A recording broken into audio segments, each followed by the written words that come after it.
Boa noite, gente. Boa noite, pessoal. Tudo bem? Bom, estamos aqui mais uma vez num bate-papo. Dessa vez não é sobre um livro, mas sim sobre um de nós dois aqui. A gente já vem falando bastante tempo sobre os outros livros, mas a gente nunca falou sobre nós. Sobre nós. Hoje vamos começar a falar um pouquinho. Vamos falar sobre a livraria e como eu estou na livraria você montou tudo isso, desde né? a origem, exatamente. Vocês vão saber da livraria e vão saber um pouquinho sobre mim. Aliás, Rafael... Sou Rafael Nearne, sou consultor de marketing digital. Recentemente eu lancei um desafio para alcançar 200 mil fãs no Facebook, 130 mil subscribers no YouTube em um ano. Legal. Vamos ver, aí eu vou postar aí meus erros, meus acertos no marketing digital. Quem quiser tiver dica também, depois pode dar dica. Então acompanhar. Exatamente. E quem achar que isso é importante para quem conhece um empreendedor, alguém que está montando uma empresa, alguém que tem uma empresa e queira e acha que isso é válido para essa pessoa, pode compartilhar também. Show de bola. Você? Eu sou Felipe Pacobello, da livraria Pacobello. E, bom, hoje vocês vão conhecer, exatamente, vocês vão conhecer um pouquinho da minha história e da história da livraria com o nosso bate-papo. Beleza.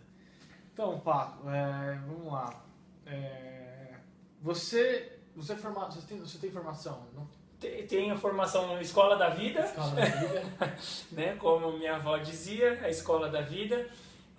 Eu, na verdade, fiz 3 anos de Direito. Estudei no Mackenzie, mesma universidade que você fez administração, mas não me formei. Na verdade, exatamente no ano que eu entrei na faculdade, foi o ano que nasceu a livraria. Tá. E eu fui para a faculdade, na verdade, como a gente costuma dizer, por livre e espontânea pressão. Na época, meu pai era advogado. E um pouco antes, na verdade, de eu entrar na faculdade, ele era advogado, ainda é advogado hoje, né? Mas ele exercia a profissão. Mas seus pais não eram empreendedores? Não, sempre. O meu pai foi por muitos anos funcionário público, minha mãe também é, e depois de um período, já estava crescidinho, meu pai resolveu fazer faculdade de Direito, fez também Ciências Sociais na Fundação e por muitos anos ele exerceu a advocacia. Teve um período que ele teve escritório próprio e depois um período ele trabalhou em algumas administrações públicas. E exatamente em 2002, quando eu entrei na faculdade de Direito, foi o ano que ele resolveu ficar desempregado. E desistiu do Direito por uma série de desilusões. Um dia a gente pode até fazer uma entrevista com ele, para ele detalhar, e eu comecei a faculdade. Conforme a loja começou, nós tivemos um crescimento no princípio bem rápido, e daqui a pouquinho a gente vai falar mais sobre isso. E eu fui deixando cada vez mais a faculdade de lado e me interessando cada vez mais por trabalhar com os livros. E aí, no 3º ano da faculdade, acabou se tornando insustentável, porque eu mais faltava às aulas do que ia e vinha trabalhar diariamente. Eu também, o ano passado, me formei em Tecnologia de Marketing pelo Senac. Finalmente fiz um curso que eu realmente achava super bacana e gostei demais, foi um curso fantástico. E também leio, como todo mundo já percebeu, né? A gente lê semanalmente, eu sempre devorei livros. Até antes de montar a livraria? Né? Antes de montar, a gente já vai descobrir. Faz quanto tempo que tem a livraria? 14 anos. 14 anos nós completamos esse ano, né? De 2002 a 2016. Ou seja, faz 14 anos que a gente saiu do Mackenzie. 14 anos. O tempo passa, o tempo voa. E aí, e antes disso, a família inteira gostava de livro? Todos. Você já tinha muitos livros? Muitos livros, inclusive como que começou a livraria, né? Qual a origem? Nesse ano de 2002, que meu pai se decepcionou um pouco aí com a carreira no Direito, ele falou, e agora? Tem que fazer alguma coisa, tem que sustentar a família. O dinheiro só estava vindo dinheiro do salário da minha mãe, E a gente sempre teve muito livro em casa. Desde pequeno mesmo eu devorava livros, minha irmã, meu pai, minha mãe.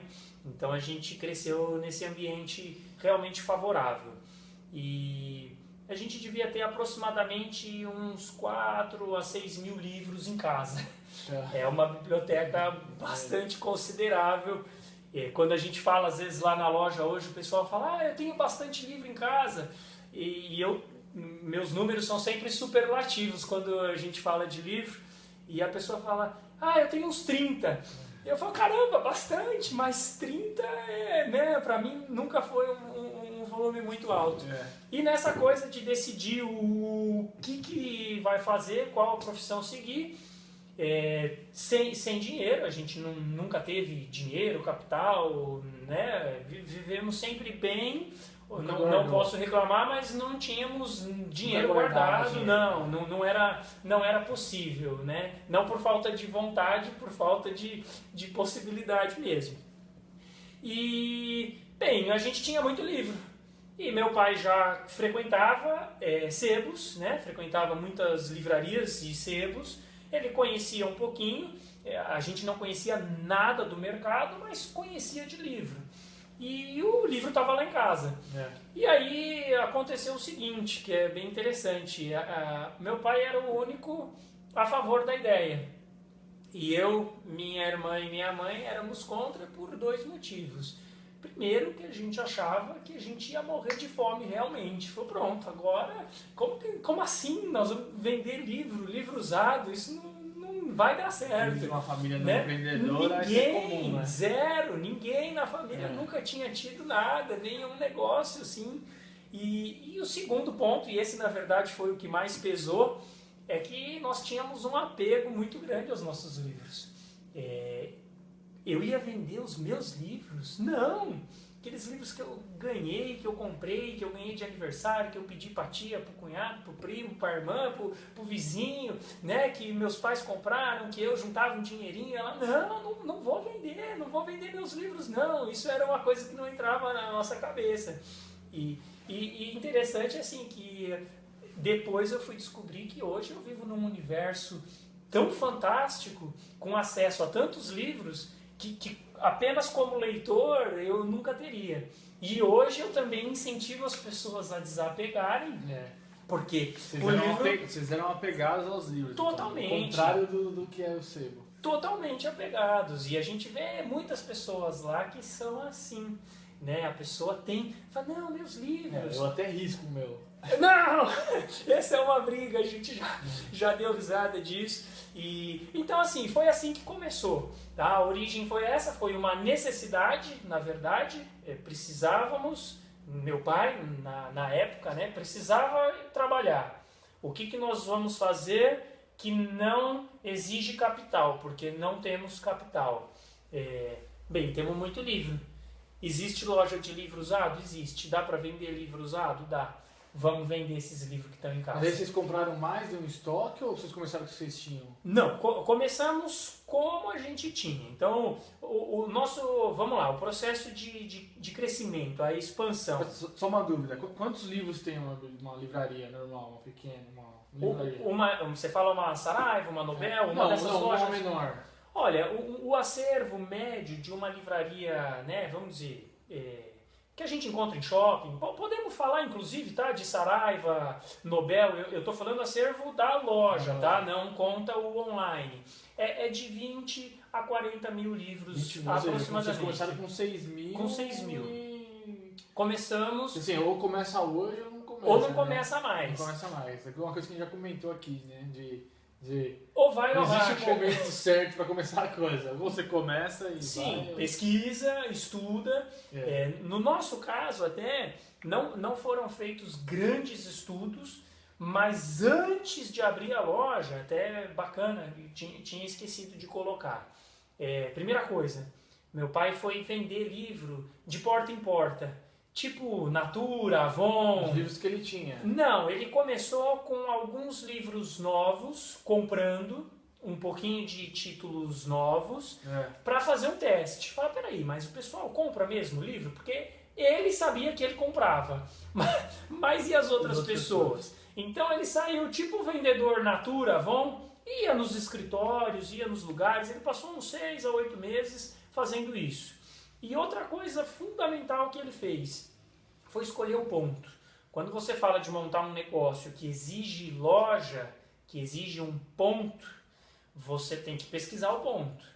E o que é preciso para o seu negócio dar certo? Varia de ramo para ramo, tá? Se você falar assim, eu vou montar um restaurante chique na 25 de março, talvez não dê certo. Aliás, é bem provável que não dê certo. Mas é a rua mais movimentada do Brasil. Tá, mas não é uma rua que comporta um restaurante chique. Tá. Né?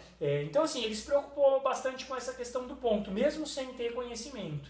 E a primeira loja que está lá, existe até hoje, na Elisa Flacker, uma loja bem pequenininha de esquina, 30 metros quadrados, e é uma loja que está numa rua movimentada, que passa muita gente de carro e a pé, ao lado de 5 grandes escolas em Santo André, ao lado da UAB, do Fórum, da Prefeitura, que são públicos essencialmente leitores, que consomem livros. Então, foi um fator decisivo que foi pensado nisso para que o negócio tivesse chance de dar certo. Tá. E deu.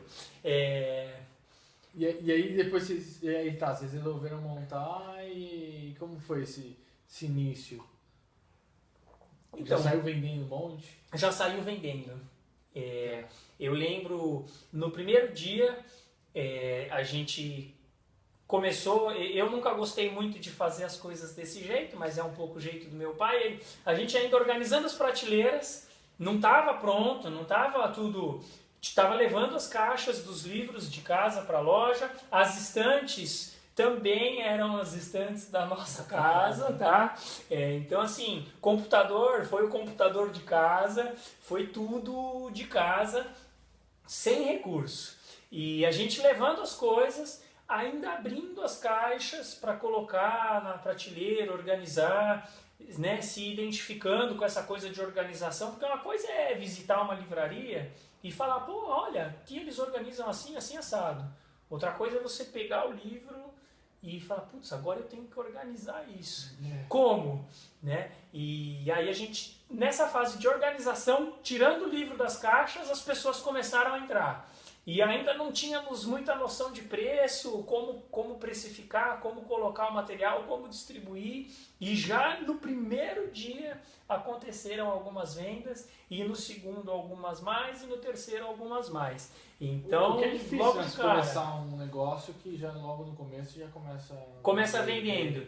Eu acho que uma conjuntura de fatores. Um pinguinho assim de sorte, porque a gente fala que tem que ter todo o estudo, tem que ter uma série de preparação para empreender, mas se a sorte estiver do seu lado, a gente não pode deixar ela passar.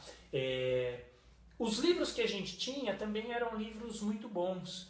A maioria dos livros difíceis de encontrar, muitos livros raros de direito, muitos livros de sociologia, de filosofia, temas que as pessoas procuram e que são difíceis de encontrar até mesmo nas grandes redes, que eles não mantêm esse tipo de livro em estoque. Então, por ser algo que era uma biblioteca que nós vínhamos formando a vida inteira, a qualidade dos livros que estavam lá eram muito boas. Mas aí logo em seguida vocês já começaram a comprar no estoque? Né? Começou. Então, aí o que acontece? Como que funciona um sebo, uma loja de livros usados? A gente compra e vende livros. E nós dependemos essencialmente dos clientes. As mesmas pessoas que nos visitam às vezes para comprar são as pessoas que também nos visitam para vender. É aquele livro que leu durante o ano escolar e não vai mais ler, leu durante a faculdade e de repente não tem mais interesse, pessoas que desistiram da faculdade, pessoas que tinham algum grande leitor na família, um pai, um avô que veio a falecer e aí a pessoa não vai manter. Uma coisa que acontece muito é pessoas que estão mudando de casa para apartamentos, e a gente sabe que uma casa, por menor que seja, sempre vai ser maior do que um apartamento. Então a pessoa não tem espaço para manter os livros. Pessoas que querem fazer mesmo, que têm a consciência de que o livro ele é para circular. Um livro na estante, ele não tem serventia. Um livro, o conhecimento dele só se espalha se ele estiver na mão de novos leitores. E como foi essa sensação de você ver os seus livros, que vocês que gostavam tanto, você não Indo embora. Nas primeiras semanas foi difícil, porque foi difícil de entender. A gente não tinha essa compreensão disso mesmo, de que o livro ele tem que circular, que ele tem que estar na mão de pessoas diferentes. Hoje, uma das coisas que mais me emociona e eu fico mais contente de trabalhar com livros é quando eu vejo uma pessoa encontrar um livro que ela precisava para a faculdade e ela não achava em lugar nenhum, e ela fica super contente. Ou mais ainda, quando uma pessoa vai à loja e acha um livro, por exemplo, que o pai dela lia para ela quando ela era criança, e agora ela vai ter a chance de ler para o filho dela. É incrível, as pessoas se emocionam, as pessoas ficam contentes de achar esse livro.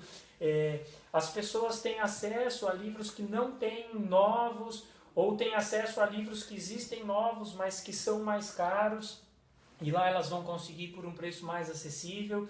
Então, muito mais do que comprar e vender livros e ter o objetivo do lucro, o nosso negócio é fazer a cultura e o conhecimento circular. E a hora que eu descobri isso, a hora que o meu pai descobriu isso, né, a hora que todos nós descobrimos isso, acho que foi questão de semanas. Foi tudo muito rápido, porque começou, aí a gente já começou vendendo, e nós tínhamos, como eu falei, a loja de 30 metros quadrados, e acho que umas 12 estantes pequenas. E a gente falou assim, nossa, eu acho que nunca a gente vai encher essa loja de livros, porque mesmo os 6.000 livros ainda sobrou muito espaço. E esse foi o primeiro pensamento, nunca vamos encher essa loja. Em 2 anos, nós tínhamos 3 lojas e mais de 100.000 livros. Mas aí vocês não tiveram problema para vender, né? Mas vocês não tinham nenhum conhecimento, não sei se alguém já fez algum curso, mas vocês não tinham conhecimento financeiro, de organização de dinheiro, de fluxo de caixa. Como que vocês tiveram problema com isso? Como vocês lidaram com isso? Nós tivemos sim algumas dificuldades. Porque às vezes o dinheiro entra, só que também sai mais do que entra. Sai. Isso é um ponto que acontece muito com a gente. Por exemplo, para você ter uma ideia, tem dias que a gente compra mais do que vende. E isso acontece, é algo natural do nosso negócio. Por quê? Porque as pessoas estão indo diariamente oferecer os livros e nós precisamos comprar os livros para aumentar o acervo, para ter variedade, para repor estoque.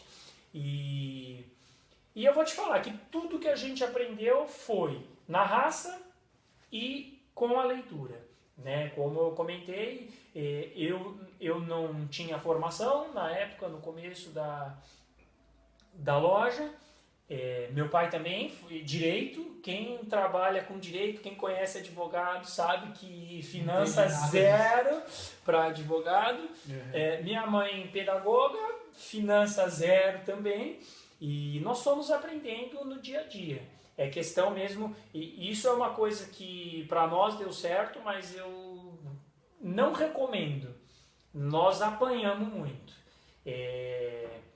Mas eu acho que, como eu disse, né, uma conjunção de fatores. Foi muito trabalho, foram dias trabalhando 18 horas, 16 horas, muitos domingos trabalhando, aprendendo na raça, né, fazendo as continhas ali. Opa, peraí, tem que sobrar dinheiro agora porque no final do mês tem aluguel para pagar, tem que pagar funcionário. No começo nós não tínhamos funcionários, depois já começamos a ter, né, formar equipe de pessoal, e aí aumenta os custos, contador, né, impostos.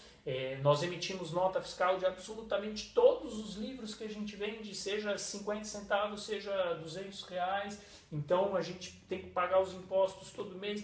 São muitas contas. E nós fomos ajustando e aprendendo na raça. Hoje eu não posso dizer que nós estamos 100%, mas 90% ali de organização nessa parte financeira já tem. E acho que outro desafio também foi de organizar os livros, porque hoje existem faculdades só para organizar livros, né? Que acho que deve ser bem complexo. Como que foi isso? Como foi aprender tudo isso também? Hoje vocês têm um modelo de organização que é de uma livraria mesmo? Ou... Sim. Tem um... Que é o que se aprende numa faculdade de biblioteconomia. Nós temos... eu acho que existe praticamente aí um padrão que você vai encontrar em todas as livrarias, seja livrarias de novos, usados e bibliotecas, que é o que você vai aprender lá na faculdade de biblioteconomia, simplificando, é lógico, tá? Porque a faculdade, acho que são 4 anos de curso, eles aprendem muito mais, nenhum de nós nunca fez. Mas existe um padrão que você vai organizar primeiro as coisas por assunto. E aí já entra uma coisa que pode variar, às vezes, de loja para loja, de empresa para empresa. Por exemplo, eu coloco alguns livros em sociologia que, às vezes, uma outra empresa, uma outra livraria coloca em filosofia. Tá? Mas são temas ali que são relativamente correlatos, que são próximos. Às vezes, nós colocamos algum livro num assunto que eu coloco em religião e ele pode se enquadrar em esotérico, mas, de novo, são temas parecidos. Dentro desses assuntos, os livros todos são organizados por ordem alfabética de sobrenome de autor. Então, isso é padrão também, tá? Então, em qualquer biblioteca, em qualquer livraria que você for, vale o sobrenome do autor. Todos os nossos livros têm uma área de estoque, a gente tem que organizar o estoque. Todo dia a gente baixa um relatório do sistema e esse sistema nos diz tudo que foi vendido e o que eu tenho que pegar no estoque para repor na prateleira. Tem que colocar preço em tudo. A gente pesquisa muito preço. Outro dia até fiz um vídeo explicando, tá lá no Facebook e no YouTube, explicando exatamente como que é o nosso processo de precificação. Não é nada aleatório. Muita gente pensa que quando você trabalha com um material usado, você põe o preço de acordo com a cara do freguês, ou põe o preço na hora, comprei por R$1, vendo por 2, tá? E não tem nada a ver com isso. Isso também é uma coisa que a gente foi aprendendo ao longo dos anos, batendo muita cabeça, né? E aprendendo com a experiência mesmo, com a vivência. Então tem um videozinho bem legal lá. Então a organização não é simples. Só alguns números para você ter uma ideia. Hoje a gente movimenta mais de 1.000 livros por dia entre compra e venda, tá? Todos esses livros são cadastrados, tudo que chega vai para um sistema, vai para o nosso sistema e vai para a internet. Como que se dá conta disso? Tem pessoas que só fazem isso? Temos. Hoje nós estamos com, se eu não estiver errando, 15 ou 16 pessoas no total da nossa equipe. Tá? Tem pessoas o dia inteiro cadastrando, pessoas escaneando, pessoas pesquisando preço, pessoas respondendo. Hoje a gente vende também pela internet, temos o nosso site, temos outros meios de comunicação. Como foi montar aí para o digital? Assim? Como foi esse processo? Engraçado, eu trouxe até alguns números para a gente falar. Por incrível que pareça, nós sempre tivemos site, desde o início da loja. Só que esse ano é o primeiro ano que o site realmente está indo adiante realmente, dando muitos resultados. Sim. Por quê? Desde o comecinho a gente pensou em montar o site. No começo a gente tinha um site bem simplesinho, a gente até já comentou isso, acho, em outros bate-papos. Eu já passei, acho que por 3 ou 4 processos de sair do zero e montar o site inteiro de novo, porque é difícil achar programador, é difícil conseguir se organizar, é caro em alguns casos, porque o nosso caso ele é bem específico, essa questão da loja virtual, pelo seguinte: imagina hoje, que nem eu falei, eu movimento mais de 1.000 produtos por dia, eu tenho que manter meu site atualizado.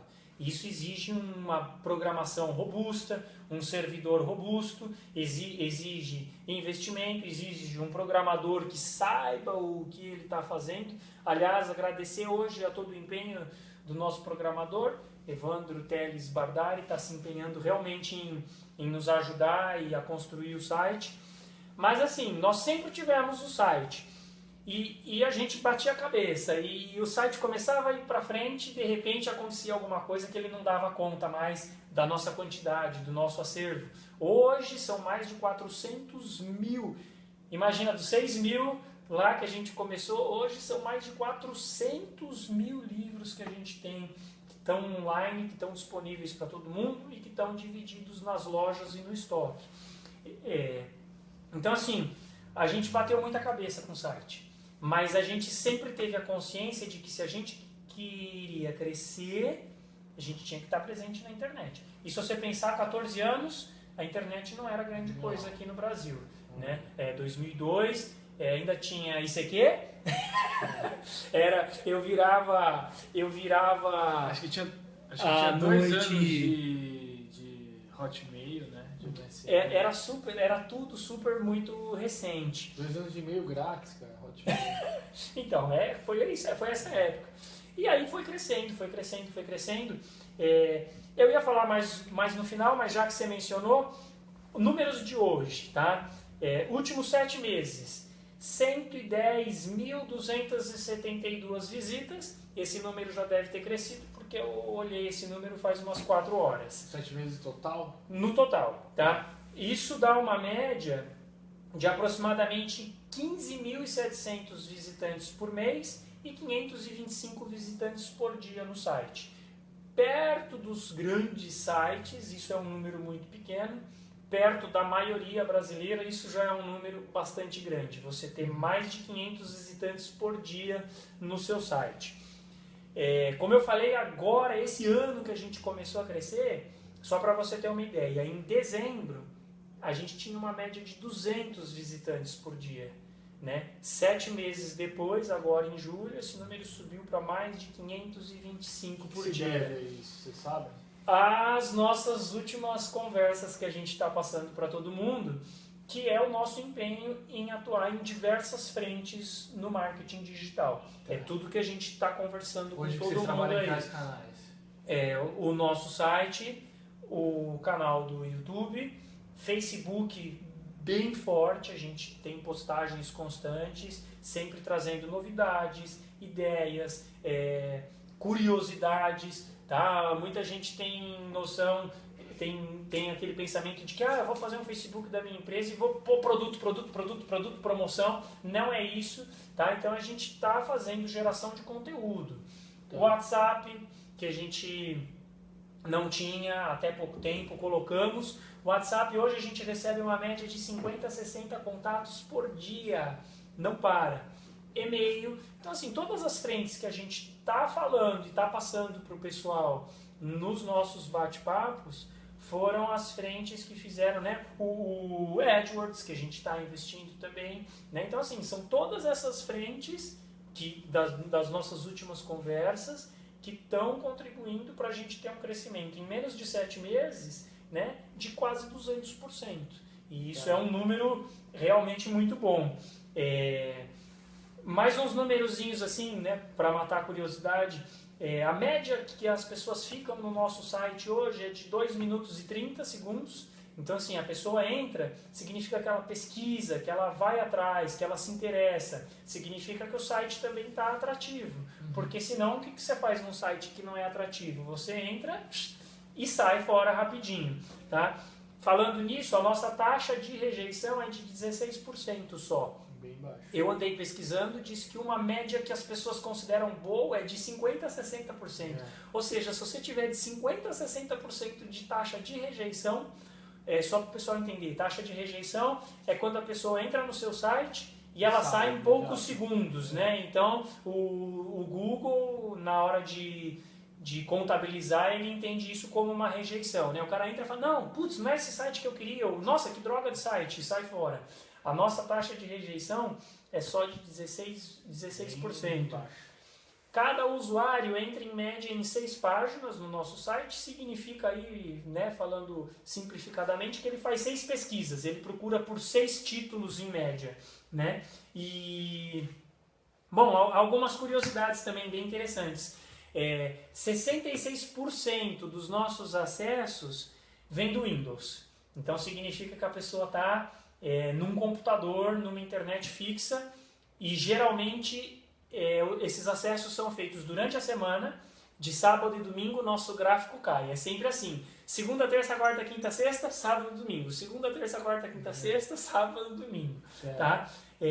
Mas a gente já tem, olha, 23% de acesso via Android, 7% iOS, 2% no MacBook, tá? E 1% de Linux. Eu nem lembrava que Linux existia, tá? E aí a gente ainda tem mais 1% e pouco aí que sobrou de outros sistemas operacionais. Outra coisa bastante interessante é que mais de 60% dos nossos visitantes são da região sudeste do Brasil, sendo que 25% de São Paulo, seguidos por Santo André com 12%, São Bernardo 7%, Rio de Janeiro 5% dos nossos visitantes, BH 3% e Brasília 2,5%. Ou seja, aquela conta lá do 80-20 lá. 20% de São Paulo representa 80% do faturamento, ou você nunca fez essa conta? Faturamento vem essencialmente da região sudeste também. Tá? Eu acho que há uma série de fatores: concentração populacional, acesso à internet. Infelizmente, isso eu estou falando assim de cabeça, eu não tenho dados, mas eu acredito que muitas regiões ainda do norte e nordeste têm dificuldade no acesso à internet, falta de rede, preço... O preço de frete é uma coisa bem interessante, e nesse ponto a gente, de certa forma, se beneficia, e ainda bem beneficia a população. O livro, ele tem existe uma lei federal de incentivo à circulação da cultura, e essa lei, ela dá um benefício para o frete dos livros. Então o livro ele paga um pouquinho menos de frete para ser enviado para qualquer lugar do Brasil, a não ser que a pessoa escolha a opção de SEDEX, que aí é a agilidade, né, para ser entregue mais rápido, e aí o SEDEX vai embora. Para você ter uma ideia, um SEDEX para São Paulo é em média de 12 a 14 reais. Se eu for fazer um SEDEX para alguma região de Manaus, por exemplo, passa de 90 reais. Aí fica complicado. Tá, então fica inviável.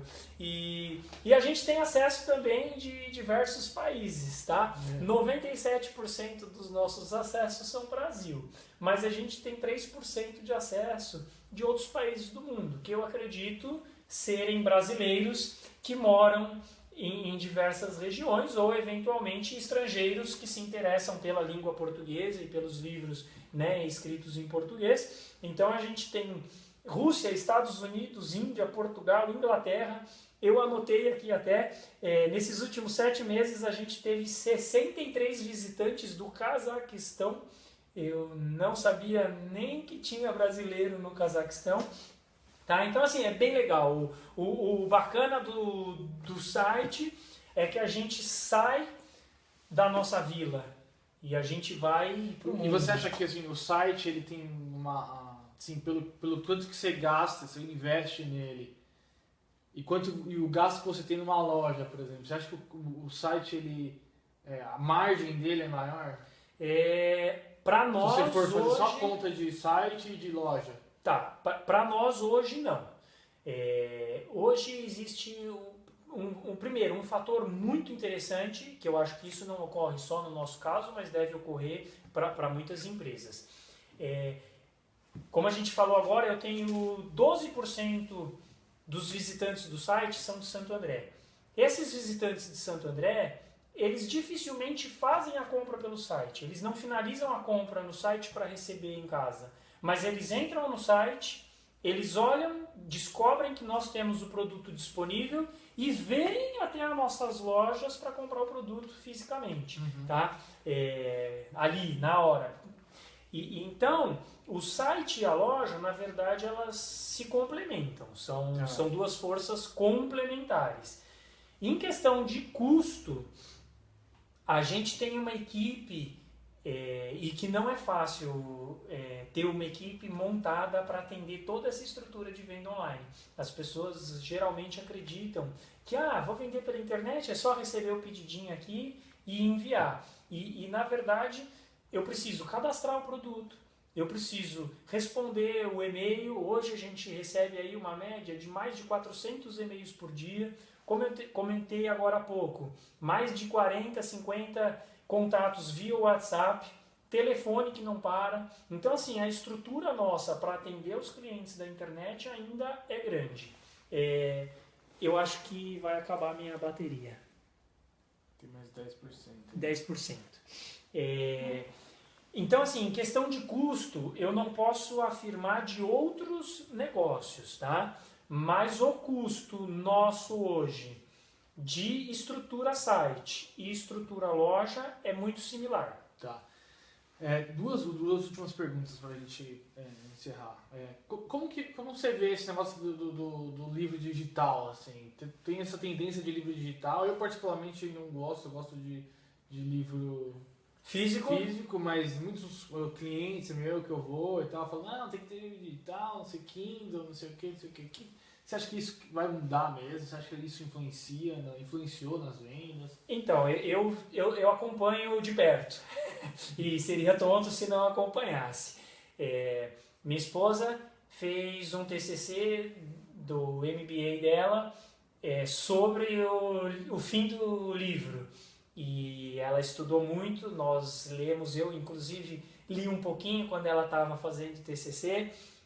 Mas fomos atrás de uma bibliografia muito extensa e a conclusão final é de que o livro não ia acabar não tão cedo. Saiu uma pesquisa dos editores norte-americanos a semana passada, está na internet, depois eu coloco para todo mundo o link. O ano passado, a venda de livros digitais que só crescia nos Estados Unidos pela primeira vez caiu, e a venda de livros físicos que estava caindo voltou a subir. Mas sabe por quê? No Brasil, menos de 2% das vendas são de livros digitais. Eu me inscrevi ontem no Kindle Unlimited para testar. Eu quase cancelei na mesma hora, cara, porque é uma droga ler um livro na tela do computador. É ruim, é desajeitado. Ainda hoje não existe tecnologia que substitua o fato de você estar com o livro na mão.